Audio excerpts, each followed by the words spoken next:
जिस वक्त बैरिस्टर गौहर साहब और सलमान राजी साहब ने बात की है, हम यहाँ खड़े हैं और हमारा सिर्फ एक मुतालबा है कि इमरान खान को अस्पताल मुंतकिल करके उनका सही इलाज हो और इनकी फैमिली को और उनके जो मुआलिज है उनको जो है ना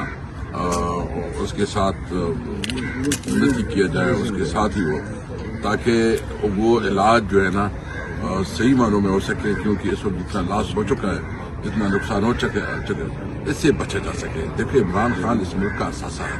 वो इस मुल्क का सबसे बड़ा लीडर है, वो इस मुल्क का प्राइम मिनिस्टर रहा है। अगर इस तरह उसके साथ रवैया रखा जा रहा है तो मुल्क में पॉलिटिकल टेम्परेचर बढ़ेगा, और अगर इस तरह का पॉलिटिकल टेम्परेचर बढ़ता है तो मुझे समझ नहीं है कि वो इमरान किस सोच में जो है ना वहम में मुब्तला है कि इस वक्त आपके बलूचिस्तान और खैबर पख्तूनख्वा में जो इंसर्जेंसी है, अमन अमान का मसला है, इवन इस्लामाबाद में, और उसके बावजूद भी अब टेम्परेचर को इतना हाई कर रहे हैं। हम तो कोशिश कर रहे हैं कि मुल्क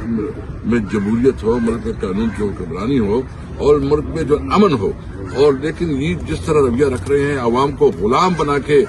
चलाना चाहते हैं, और उसका ख्याल ये है कि बस ये आवाम जो है ना हम जैसे डंडा देंगे, जैसे चलाएंगे उस तरह चलेंगे, ये बिल्कुल उनकी गलतफहमी है।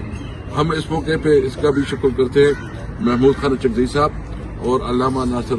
अब्बास साहब, जो कि हमारे अपोजिशन लीडर है सेनेट और नेशनल असेंबली में। ये बहुत जिम्मेदार और मेच्योर पॉलिटिशियन है। इन्होंने बहुत अच्छी तरीके से अपने दानिश से, अपने हिकमत से और अपने जो उसकी विजडम है उससे जो है चीज़ों को आगे बढ़ा रहे हैं। और अच्छी बात है कि खान साहब ने खुद जो है ना इन दोनों रहनुमाओं को एक टास्क दिया है, और खान साहब समझते हैं कि किधर किसको कैसे टास्क देना है। तो जो भी ये हमारे मशरान फैसला करेंगे, हम इंशाअल्लाह इस मशरान के पीछे होंगे। पाकिस्तान जिंदाबाद।